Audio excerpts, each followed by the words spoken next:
What happened when the empath finally chooses themselves? This is not a casual question, but one that strikes at the very core of the human soul. For in the answer lies the secret drama of shadow and light that unfolds within every psyche.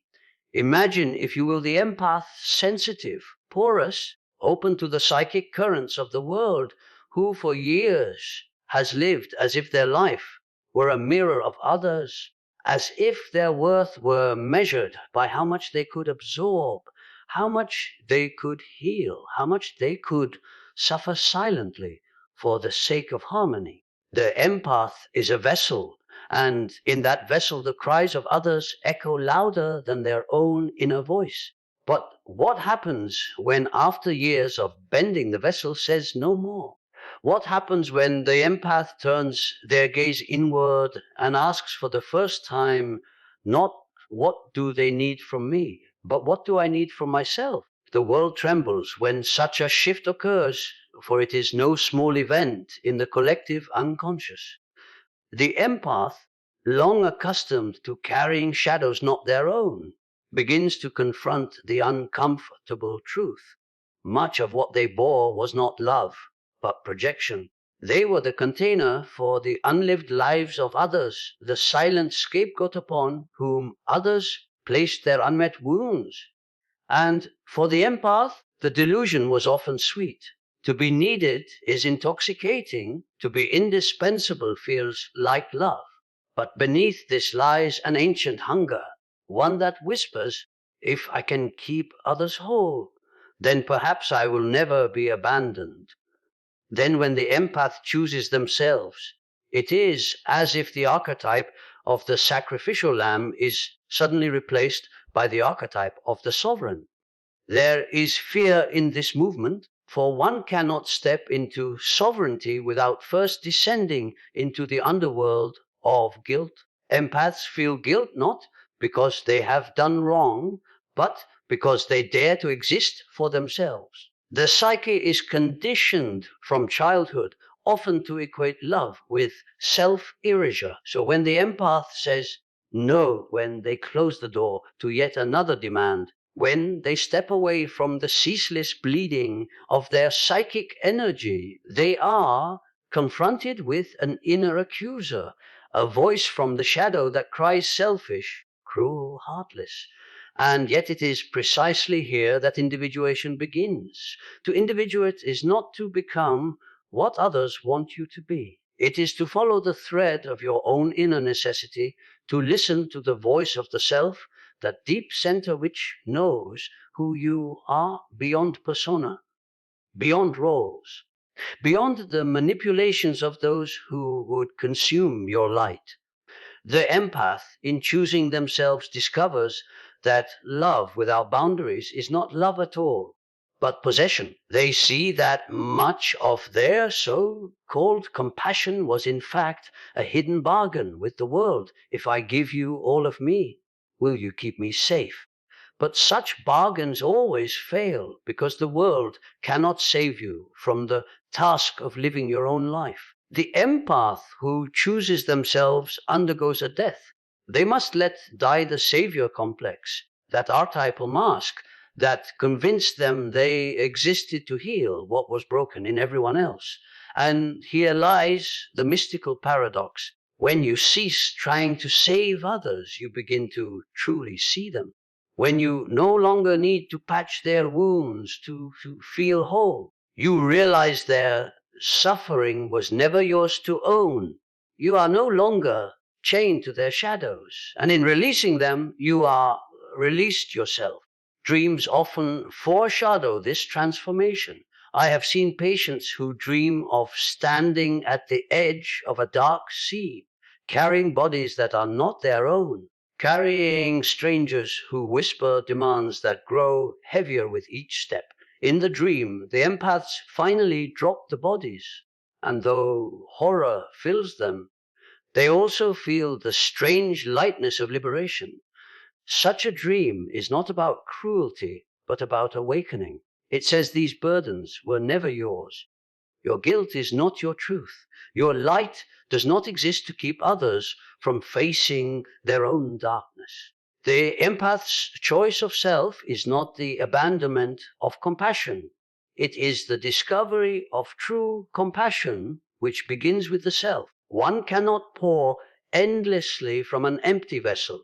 The unconscious, when neglected, rebels. What is not lived consciously erupts as symptom, as illness, as depression. I have seen empaths who, after decades of living only for others, suddenly collapse into psychic despair. Their bodies ache with mysterious ailments. Their souls are weary. Their dreams are filled with devouring beasts. These beasts are not demons from without, but unlived aspects of the self demanding recognition.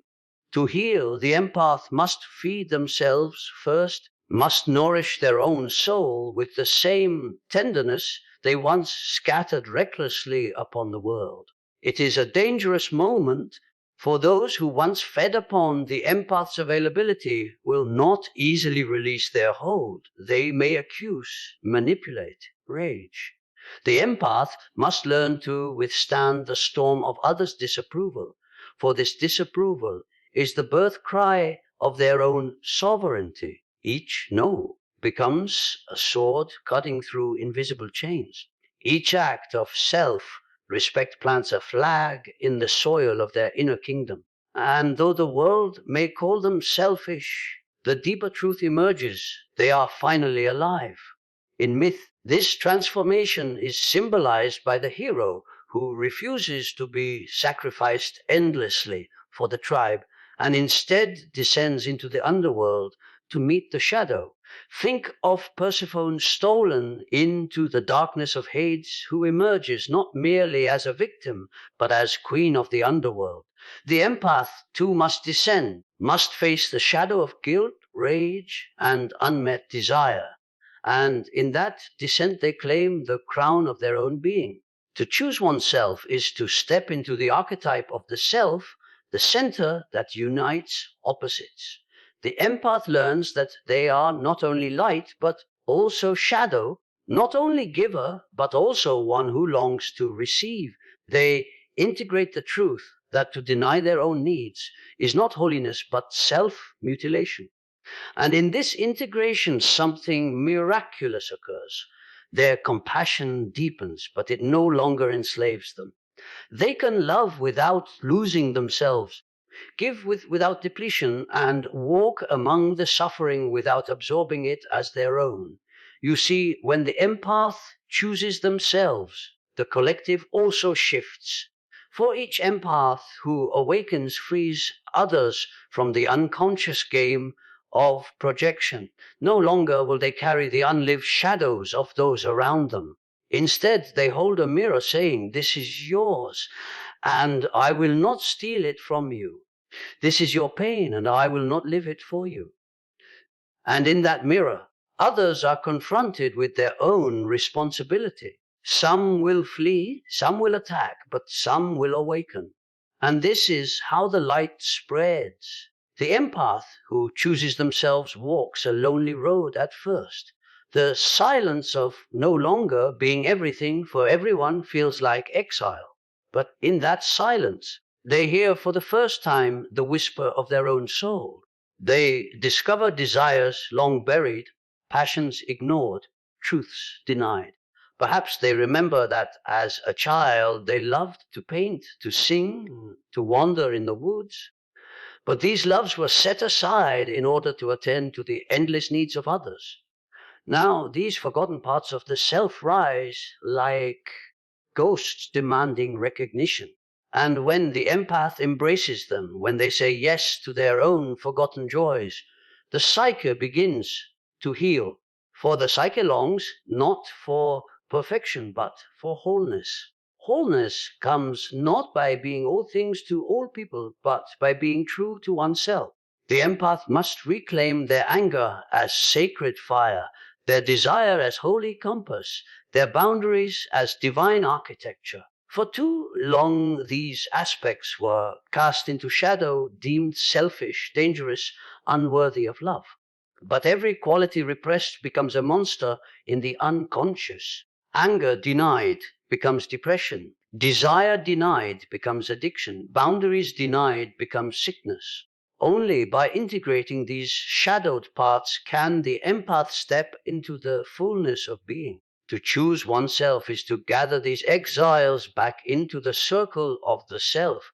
And make no mistake, the world resists this change. Those who once thrived on the empath's compliance will test them. They will create dramas to lure the empath back into servitude. They will weaponize guilt. They will say, "You've changed. You don't care anymore. You're selfish." But such accusations are evidence that the empath is finally breaking free. The old role is dying, and those invested in it will not let go without a fight. Yet this conflict, painful as it is also the crucible in which the empath's new identity is forged. The more they stand firm, the stronger their inner foundation becomes. It is here that dreams often reveal images of castles being built, of walls being fortified, of thrones being claimed. These are not mere fantasies, but symbolic expressions of the psyche's transformation. The castle is the self defended. The wall is the boundary established. The throne is the sovereignty embraced. Such dreams tell us that the unconscious supports this movement, that the deeper layers of the psyche rejoice when the empath chooses themselves. For the self longs to be whole, not sacrificed, not diminished. And what of compassion? Does it die when the empath chooses themselves? No, it is transfigured. Compassion is no longer compulsion. It is no longer the desperate attempt to earn love by giving endlessly. Instead, it becomes a clear, strong river flowing from a well that is never dry. The empath learns to say, "I can walk with you in your suffering, but I will not carry it for you. I can love you, but I will not abandon myself in the process. I can offer you my presence, but my wholeness remains mine." This is compassion in its mature form, rooted not in fear, but in authenticity. The ripple effect is profound. When an empath chooses themselves, they teach others by example that love does not mean self-erasure. They show that boundaries are not walls against love, but the very structures that make love possible. They remind us that true healing does not come from being saved, but from facing our own shadows. In this way, the empath's individuation serves the collective. Their act of self-liberation becomes a beacon for others still trapped in cycles of self-sacrifice. And in the deepest sense, this is the task of every human soul, for we are all in some measure empaths, absorbing, reflecting, carrying the energies of those around us. And we are all tempted to lose ourselves in the needs of others, to avoid the terror of our own inner work. But the call of the self is relentless. It whispers in dreams, it aches in the body, it erupts in crisis when ignored. The empath's journey is simply a mirror of the universal journey, to move from unconscious sacrifice to conscious wholeness, from projection to authenticity, from living as an echo to becoming a voice. So when the empath finally chooses themselves, the world changes. The old contracts dissolve, the chains fall. The vessel once burdened becomes a chalice overflowing with true life. And from that chalice others may drink, not the stagnant water of self-denial, but the living waters of a soul that has finally come home to itself. But let us go deeper still into the mystery that lies beneath this transformation. For when the empath chooses themselves, they are not only liberating their personal life, they are also healing an archetypal wound that runs through generations. In many cultures, the story of the good child, the obedient daughter, the sacrificial son is praised and rewarded. To give everything for the family, for the tribe, for the collective. This has been enshrined as virtue. And while sacrifice has its place in the tapestry of life, when demanded endlessly, it becomes a prison. The empath embodies this ancient script, carrying not only the burdens of their immediate circle, but often the unhealed trauma of their lineage. They are the ones who sense what others repress, who feel the unspoken grief, who absorb the ancestral shame. So when they finally choose themselves, it is as if the ancestral chain is broken. The empath says, "It ends with me. I will not continue the cycle of silent suffering. I will not pass on the legacy of self-erasure." In that moment, they are not only healing their own soul, but also freeing the generations to come. The children of such an empath inherit a different story, one where love and selfhood coexist, one where boundaries are honored, one where presence does not demand annihilation. The archetype of the wounded healer illuminates this process. The wounded healer is one who, through their own suffering, learns the depth of compassion. But if they remain only in the wound, they become enslaved by it, forever bleeding for others. When the empath chooses themselves, they transform from wounded healer to conscious healer. They acknowledge their wounds, they honor their sensitivity, but they no longer allow these qualities to be exploited. They become healers by example, showing that wholeness, not endless sacrifice, is the true medicine. The psyche rejoices in symbols. In dreams, such an empath may find themselves no longer carrying corpses but planting gardens. They may see themselves walking through doorways once locked. They may dream of birds released from cages, of rivers flowing after long droughts. These images speak of the soul's relief when the self is honored, life energy once trapped in the endless cycle of caretaking now returns to its rightful place, nourishing creativity, passion, purpose. And here is the paradox that many fear to face. When you choose yourself, you do not lose love, you find it. For love that demands your erasure is not love but bondage. Love that honors your wholeness is the only true love. When the empath chooses themselves, false relationships fall away. Those built on dependency, manipulation, and unspoken bargains dissolve. It is painful, yes, for the heart mourns what is lost. But in that empty space, new connections form, connections rooted in authenticity, reciprocity, and respect. The empath no longer attracts those who feed on their light, but those who celebrate it. This transformation is not instant.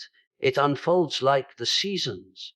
At first comes winter, the cold silence of withdrawal, the grief of letting go. Then spring, the stirring of new desires, the blossoming of forgotten dreams. Then summer, the warmth of true joy, the radiance of living in alignment. And finally autumn, the wisdom to discern what must be harvested and what must be released. The empath learns to flow with these cycles, no longer trapped in endless winter of depletion, but dancing with the full rhythm of life. To choose oneself is to embrace shadow as well as light. The empath must face their own anger, their own selfishness, their own hunger. These parts were once banished, deemed unworthy. But in truth, they are not enemies but allies. Anger, when integrated, becomes the guardian of boundaries. Selfishness, when balanced, becomes self-care. Hunger, when acknowledged, becomes the compass toward what truly nourishes. In integrating these shadows, the empath becomes whole. They are no longer a fragment of light floating helplessly in the dark. They are a full human being, radiant and grounded, compassionate and strong. The collective, too, shifts when empaths choose themselves. For every empath who reclaims their sovereignty, the web of projections weakens. No longer can others so easily cast their shadows onto willing carriers. They must face their own pain, their own responsibility. This is uncomfortable for the world, but it is necessary, for only when each person owns their shadow can true community be built. The empath's choice becomes a catalyst for collective growth. And so we return to the question, what happens when the empath finally chooses themselves? The answer is nothing less than rebirth. A soul long drowned in the tides of others' needs rises to the surface, gasping with the joy of existence. The false self dies and the true self emerges. This rebirth is not without labor pains, not without blood and tears. But on the other side lies a freedom so profound that it cannot be described, only lived. It is the freedom of standing tall in one's own being, of loving without chains, of giving without depletion, of existing without apology. And yet there is more, always more. For the psyche is a labyrinth, and each turn reveals a new chamber of meaning. The empath who chooses themselves does not merely reclaim their own life, they also alter the archetypal dance between light and shadow in the collective. For centuries, perhaps millennia, the image of the saint, the martyr, the selfless giver has been exalted. To dissolve into others was praised as holiness. To deny the self was considered virtue. And though there is a sacred truth in sacrifice, when it becomes endless, it distorts into pathology. The empath carries this distortion like a crown of thorns, believing that endless bleeding makes them holy. But when they choose themselves, they perform a sacred heresy. They say, I am not here to vanish. I am here to live. I am not here to be consumed. I am here to create.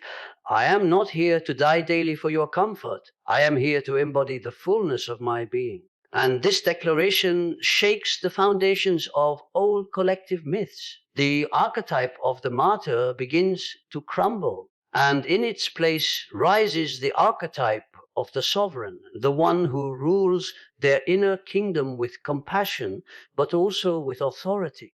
The transition is terrifying. To walk away from martyrdom feels like betrayal, not only of others, but of the deepest layers of conditioning. The empath hears the whispers of the superego. Who are you to put yourself first? Who are you to deserve joy? Who are you to break the sacred law of endless giving? And yet, in the silence beyond these whispers, the soul answers, you are a child of life itself. And your existence is not a debt to be repaid, but a gift to be lived. At first, the empath trembles in this new stance. They wobble between old patterns and new choices. They say yes when they meant no, then regret it. They set a boundary only to collapse under pressure. They taste freedom, but then rush back into chains. This oscillation is natural. It is the psyche's way of testing the new path. Each fall into the old pattern becomes an initiation, teaching the empath where their strength is still growing, where their shadow still lurks. Gradually, the balance shifts.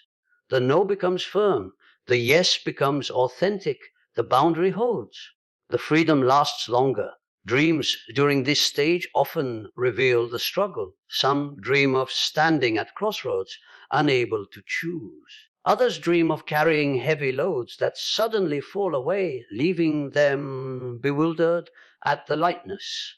Some dream of being chased by figures demanding sacrifice, only to discover hidden weapons or allies that help them escape. These images are not random. They are the soul's way of rehearsing the new life. They show the empath that the unconscious supports their journey, that deeper forces are guiding them toward wholeness.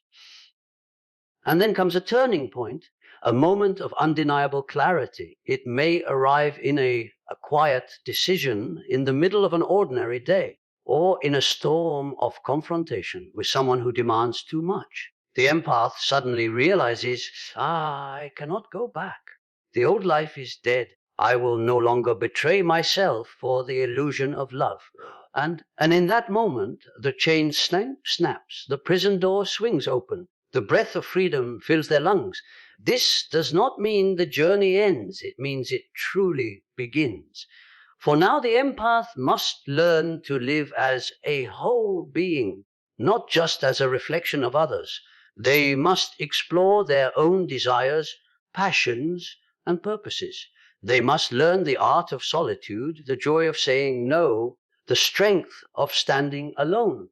And they must also learn the delicate dance of love that does not devour, of compassion that does not consume, of connection that does not enslave. This is a new landscape, uncharted and sometimes frightening, but it is also radiant with possibility. Others may not understand. Some will leave unable to accept the new reality. Some will rage, trying to drag the empath back into old roles. But those who remain, those who meet the empath as they truly are, will form bonds deeper and truer than anything that existed before. For love rooted in authenticity is stronger than love rooted in sacrifice. It does not demand the death of the self, it celebrates its life. The empath who chooses themselves becomes a teacher, not through preaching, but through presence. Their very being radiates a different energy, grounded, or sovereign. Others sense it, even unconsciously.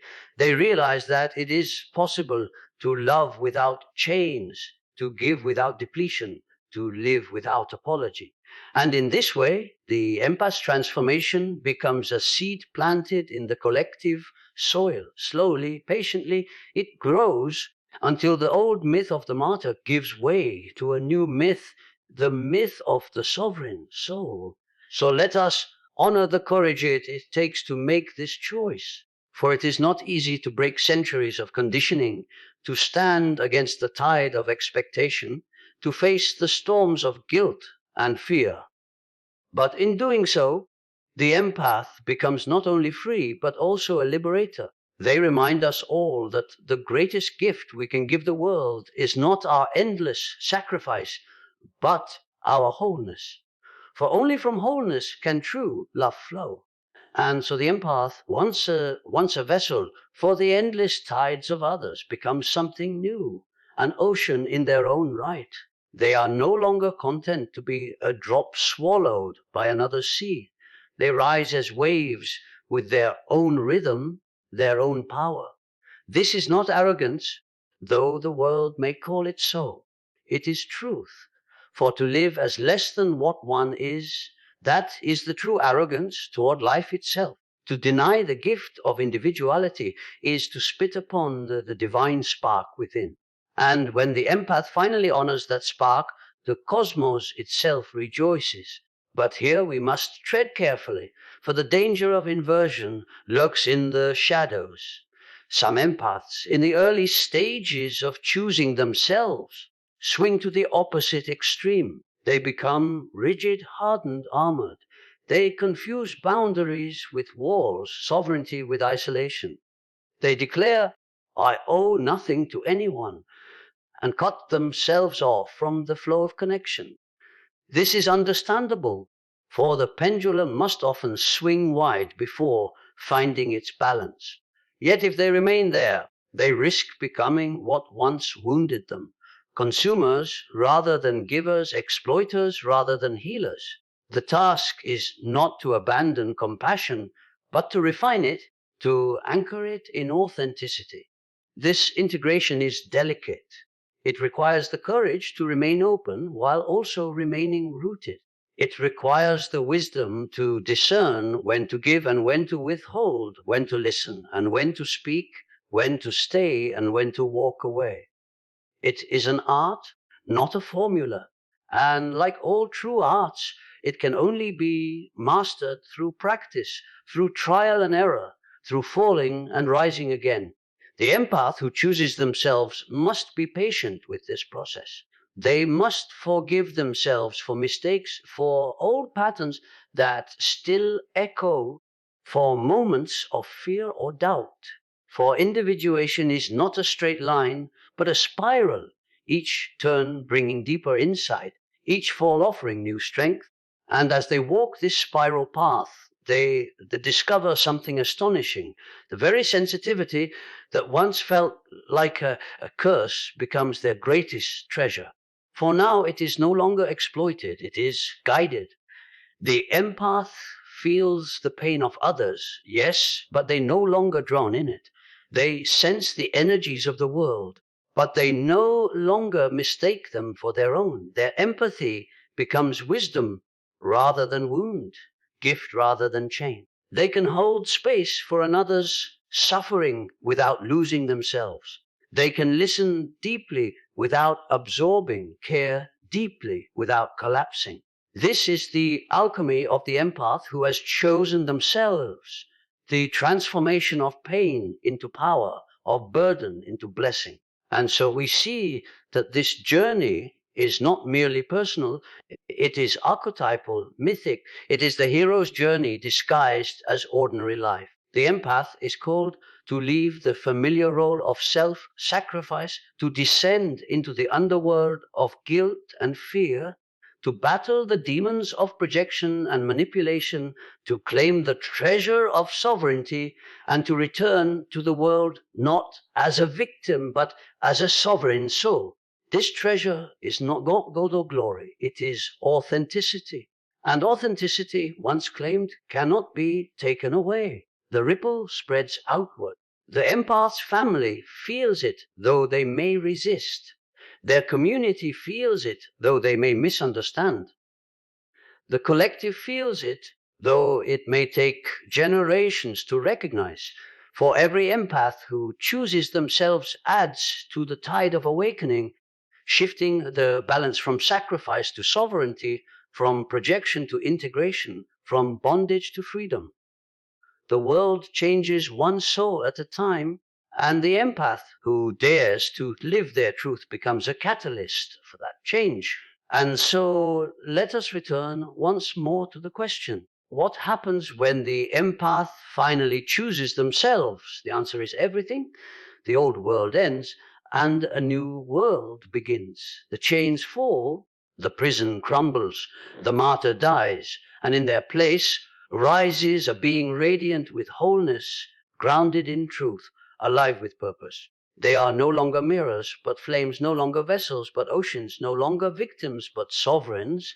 They are free. And still, there is a deeper mystery to uncover, for the empath's choice of self is not only a personal revolution or a collective ripple, it is a cosmic act. The soul incarnates not to be erased, but to express its unique essence. Each life is a note in the vast symphony of existence. When the empath denies themselves, that note is muted and the music of the cosmos is diminished. But when they finally choose themselves, their note resounds clear and strong, harmonizing with the greater whole. It is not selfishness, it is alignment with the divine order. The great paradox is this: by choosing themselves, the empath actually serves the whole more deeply than ever before. For what does the world need? Another martyr bleeding silently in the shadows, or a radiant being who embodies wholeness, sovereignty, and authentic love? The world is not healed by those who abandon themselves, but by those who live fully, who radiate the light of their true being. The empath, in choosing themselves, becomes such a light. But let us not romanticize this journey, for it is carved through fire. There are nights of despair when the old guilt roars louder than the new truth. There are days of loneliness when the absence of old roles feels like exile. There are storms of conflict when others rage against the empath's newfound boundaries. These trials are not signs of failure, they are initiations. Each trial tempers the soul, forging strength from fragility, clarity from confusion, sovereignty from servitude. The empath does not emerge unscathed. They emerge transformed. Symbols arise to mark this transformation. In the psyche's language, one might dream of fire consuming old houses, of snakes shedding their skin, of butterflies breaking from cocoons. Each image whispers the same truth. The old self must die for the new self to be born. The empath cannot cling to both roles, to be both the endless giver and the sovereign soul. They must choose. And in choosing, they step into the archetypal current of death and rebirth. There is mourning in this process. The empath grieves not only the relationships lost, but also the self they once were. They may look back with tenderness at the one who gave so much, who carried so many, who longed so deeply to be loved. They honor that self, but they do not return to it. For love that costs your soul is too expensive. They grieve, they honor, and then they release. Only then can the new self fully emerge. And what emerges is astonishing. The empath begins to feel joy not as fleeting moments stolen between sacrifices, but as a steady flame within. They laugh more freely, breathe more deeply, create more boldly. They discover passions long forgotten or never dared. They feel energy flowing not only outward, but also inward, replenishing, sustaining. They realize that life is not a debt to be paid, but a gift to be lived, and they live it. The relationships that survive this transformation are transfigured. They are no longer built on silent contracts of sacrifice, but on open exchanges of authenticity. The empath no longer hides their needs, no longer swallows their truth, no longer plays the role of savior. They show up as they are, and in doing so invite others to do the same. Some cannot, and they fall away. But those who remain discover a depth of connection never possible before. For only when the mask is dropped can true intimacy begin. And so the empath becomes not a victim of their sensitivity, but a master of it. Their empathy is no longer a wound, but a wisdom, no longer a burden, but a gift. They can sense the currents of another's soul without drowning in them. They can offer love without losing themselves. They can walk among shadows without forgetting their own light. This is the power of the empath who chooses themselves, not to escape sensitivity, but to anchor it in sovereignty. And the world, though it may resist, is blessed by this transformation. For each sovereign empath becomes a lighthouse, steady and clear. They do not rescue ships by throwing themselves into the storm. They guide by standing firm, by shining true. And in that light, others find their way. This is how the empath serves the whole, not by dying for others, but by living fully, fiercely, authentically. And when at last the empath sees this truth, there is a settling within them, like the calm after a long storm. They no longer feel torn between the duty to others and the call of their own soul. They realize that the duty was an illusion, a chain forged by fear and expectation. The true duty is to life itself, to live as the soul intended, unbound, radiant, whole. That is the only offering worthy of the divine breath that animates us. The empath then begins to notice how the world shifts in response. No longer drained, they carry an energy that attracts the right people and opportunities. No longer silenced, they speak truths that others secretly long to hear. No longer hidden, they step into visibility, and in doing so, they give permission for others to rise. The paradox deepens by choosing themselves. They unlock doors for countless others. Their personal liberation becomes a collective liberation, not because they forced it, but because authenticity is contagious. Still, shadows linger. Old patterns whisper from the corners, tempting the empath to fall back into over-giving, to silence themselves for the comfort of others, to mistake guilt for love. But now they see the whisper for what it is, an echo, not a command. They pause, breathe, and choose differently. This is the practice is to choose again and again the path of self without apology. Each choice strengthens the new self until it becomes second nature, no longer a rebellion, but simply being. This journey cannot be in days or years, for it is the work of a lifetime. The empath is not finished when they first declare sovereignty. They are simply initiated.